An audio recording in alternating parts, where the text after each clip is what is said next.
प्यारे बच्चों नमस्कार। आज हम लोग कक्षा 10 का प्री बोर्ड पेपर का पार्ट नंबर 3 अपलोड कर रहे हैं। ध्यान से देखिएगा बच्चों, आज 2 नंबर के क्वेश्चन स्टार्ट करेंगे हम। पहला क्वेश्चन है 6वां नंबर 2 नंबर का, 140 को अभाज्य गुणनखंडों के गुणनफल के रूप में व्यक्त कीजिए। तो देखिए 140 के फैक्टर आपको करना पड़ेगा पहले। ये नंबर 6 है। देखिएगा एक तरफ से सॉल्व मैं करूंगा बच्चों, आप लोग ध्यान से पढ़िएगा। 2 से कट होगा तो 2 सत्ते 14, 2 शून्यम शून्य। फिर 2 से कट होगा, 2 त्याई 6, 1 बचा 10 बना, 2 पंचे 10। फिर अब ये 5 से कट होगा, 5 सत्ते 35, 7 एकम 7। अब गुणनफल के रूप में लिखना है तो 140 के बराबर आप लिखोगे 2 गुणे 2 गुणे 5 गुणे 7। सबको घात के रूप में लिख दीजिए बच्चों। जैसे 2 की घात है 2, गुणे 5 की घात है 1 और 7 की घात 1। ये आपका आंसर हो जाएगा। फिर देखिए अगला क्वेश्चन क्या कहता है इसके अथवा में कहता है कि HCF 306, 657, 9 दिया गया है। LCM आपसे इन्हीं संख्याओं का पूछा है। तो इस क्वेश्चन को कैसे करना है देखिएगा ध्यान से। अथवा वाला है ये, इसका सॉल्व देखिएगा बच्चों। हमको सवाल में दे के रखा है HCF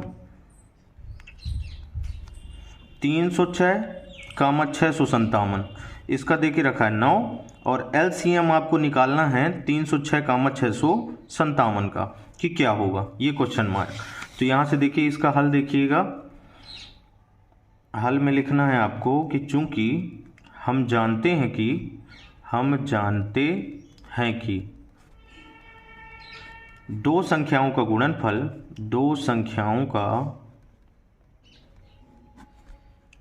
गुणनफल किसके बराबर होता है बच्चों? HCF गुणे LCM के बराबर होता है। HCF गुणे LCM। तो यहां से दो संख्याएं अपने पास कौन कौन सी हैं? दो संख्याएं हैं 306 और गुणे 657। इन्हीं का हमको HCF भी पता है और LCM ज्ञात करना है। तो 306, 657 यहां भी लिखना है, गुणे LCM 306, 657 यहाँ भी लिखना है। अब इसके बाद बच्चों आपको मान रख देना है, पर उसके पहले HCF 306, 657 को आपको बटे मिलाना पड़ेगा। बटे मिला लीजिए। तो 306 गुणे 657 बटे मिलाएंगे तो HCF किसका? 306, 657। फिर बराबर के उधर LCM ऑफ 306, 657 आपको पूरा उसी तरह लिख देना है। अब इसकी वैल्यू पता है बच्चों, क्वेश्चन में दे के रखी थी 9। तो 306 गुणे 657 ये तो ऊपर ही रहेगा, बटे इसके क्या आ जाएगा 9 बराबर। इधर से इसको सेम उसी तरह रख देना है। फिर इसके बाद 9 से कट हो जाएंगे दोनों, तो इसको काट दीजिए। 9 त्रिक 27, अभी कितने बचे 3, 36 बना, 9 चौको 36। तो यहां से आया है 34 गुणे 657 बराबर LCM 306, 657। यहां से देखिए जब इसका गुणा करेंगे आप लोग अलग से कर लीजिएगा, वो आएगा 22, 338। LCM 306, 657 या करके आप सीधा कर सकते हैं LCM 306, 657। अब आपका आंसर आ गया 22, 338। अगला क्वेश्चन देखते हैं बच्चों। ये सभी क्वेश्चन अभी 2 नंबर के हैं। इधर से देखिए 7वां क्वेश्चन कहता है कि 4u² प्लस 8u की शून्य ज्ञात करना है। तो ये भी काफी आसान क्वेश्चन है, इसे भी देख लेते हैं। 4u², 7वां 4u² प्लस 8u, इसके आपको शून्यक निकालना है। तो शून्यक निकालने के लिए आप जानते हैं इन दोनों में देखिए कॉमन क्या दिख रहा है? कॉमन है आपका 4u, क्योंकि u दोनों में है और 4 से 8 डिवाइड हो जाएगा। तो यहाँ बचेगा u प्लस 4 दूनी 8। तो ये तो गुणनखंड मिल गया। अब आपको ज्ञात करना है शून्यक, तो यहाँ लिखना पड़ेगा शून्यकों के लिए देखिए 4u को भी आपको 0 के बराबर रखना है या u प्लस 2 को भी 0 के बराबर रखना है। यहाँ से देखिए 4 0 के नीचे जाके 0 हो जाएगा और प्लस का 2 उधर जाएगा तो माइनस का 2 हो जाएगा। यही आपके क्या हो जाएंगे आंसर। अब इसका अथवा देखते हैं। अथवा क्या कहता है? अथवा कहता है बच्चों कि बहुपद 15x² प्लस 12x प्लस 7 के शून्यकों का गुणनफल ज्ञात करना है। आपको गुणनफल ज्ञात करना है। तो देखिए बहुपद क्या दिया गया है 15x स्क्वायर प्लस 12x और प्लस 7। अब इसके आपको शून्यकों का गुणनफल ज्ञात करना है। तो पहले इस समीकरण की तुलना, जब आप हल करेंगे इसे तो लिखेंगे कि इस समीकरण की तुलना किससे करनी पड़ेगी आपको, द्विघात समीकरण ax square plus bx plus c बराबर 0 से करना है आपको।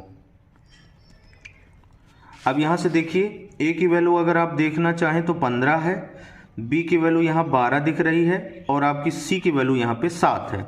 अब शून्यकों का गुणनफल पूछा है तो अब लिख दीजिए शून्यकों का गुणनफल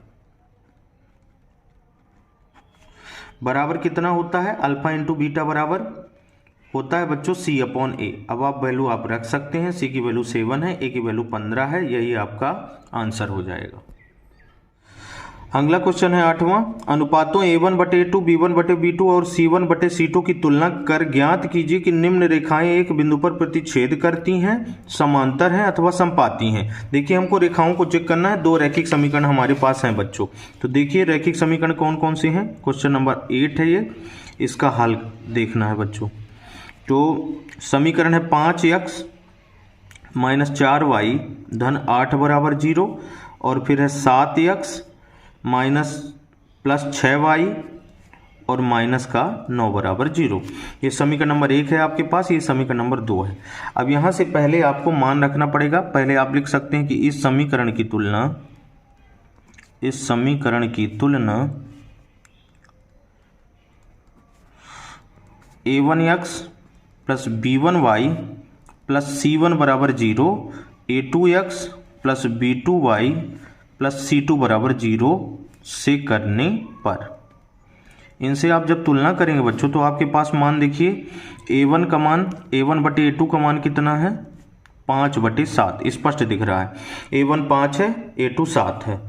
b1/b2 देख लीजिए, b1/b2 है -4/6, कट कर लीजिए बच्चों, 2 दूनी 4 2 3 6, इसकी वैल्यू आएगी कितनी -2/3।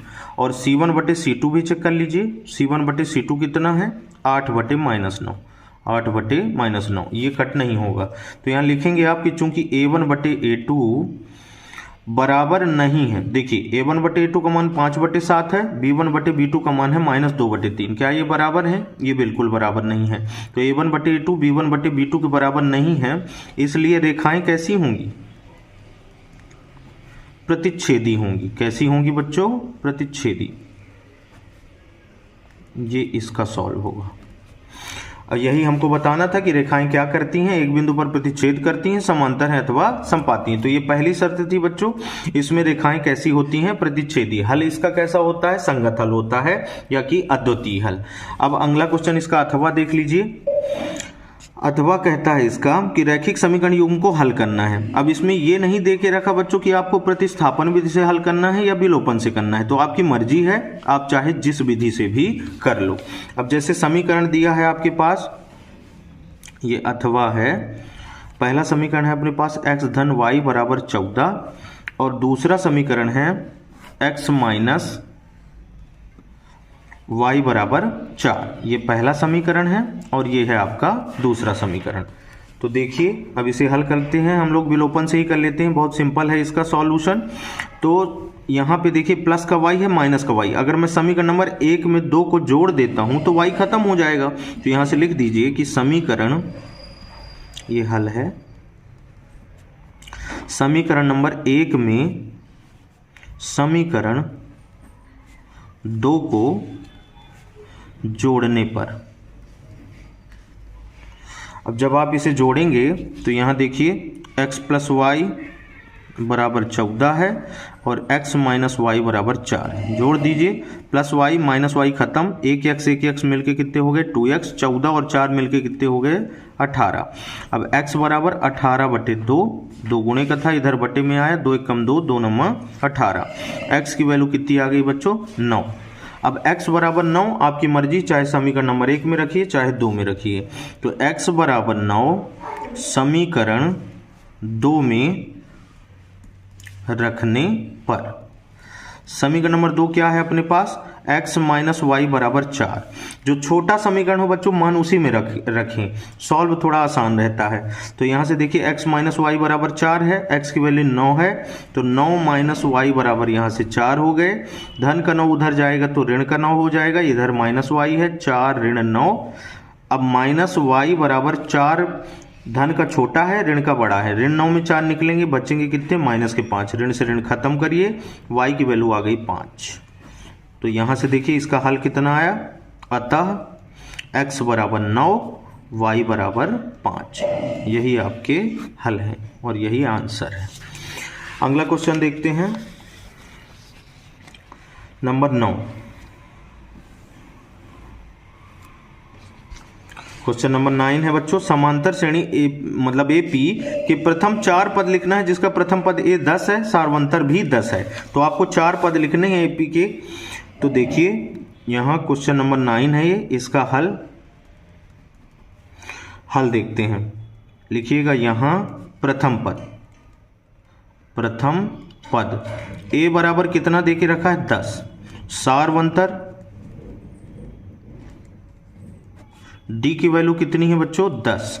अब आपसे बोला है कि कितने पद लिखना है, प्रथम 4 पद लिखिए। तो पहला पद तो a1 होता है, तो a1 बराबर, अब करके लिखिएगा a1 बराबर a ही होता है और a की वैल्यू कितनी है, 10। दूसरा पद होता है बच्चों a2, इसे अगर लिखेंगे आप AP के व्यापक पद से तो a प्लस डी लिख सकते हैं, और a का मान भी 10 है और d का भी मान 10 है, तो 10 10 कितने हो गए, 20।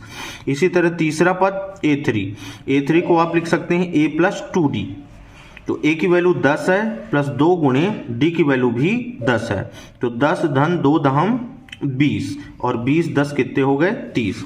चौथा पद a4 को आप लिखोगे a प्लस 3d और a की वैल्यू 10 है प्लस 3 गुणे 10, तो ये कितना हो जाएगा, 10 धन 3 दहम 30, 30 और 10 मिलके कितने हो गए बच्चों, 40।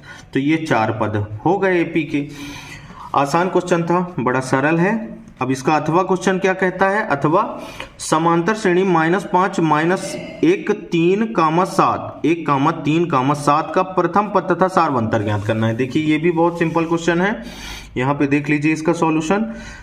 अथवा नंबर 9 क्वेश्चन का अथवा नंबर है, आपको एपी दे के रखी है -5 -1 3 7 का आपको प्रथम पद ज्ञात करना है। तो यहां से आप लिख सकते हैं, जब हल करेंगे कि दी गई एपी, आप लिख सकते हैं दी गई एपी इतनी है। अब यहां देखिए प्रथम पद जिसे आप ए से लिखते हैं, पहला ही पद प्रथम पद होता है, तो ए बराबर कितना दे के रखा है, -5। सारवंतर को डी से लिखा जाता है और इसका फार्मूला लिखना चाहें तो a2 ये है, a1 ये है, a2 में a1 घटाने पर d मिलता है, तो a2 माइनस a1। a2 की वैल्यू कितनी है, a2 की वैल्यू है -1, फिर ये सूत्र वाला माइनस, a1 की वैल्यू है -5, तो ये कितने हो गए, -1 माइनस माइनस +5, और 5 में से 1 निकालेंगे आप तो प्लस का 4 बचेगा, और यही दोनों आपके आंसर है।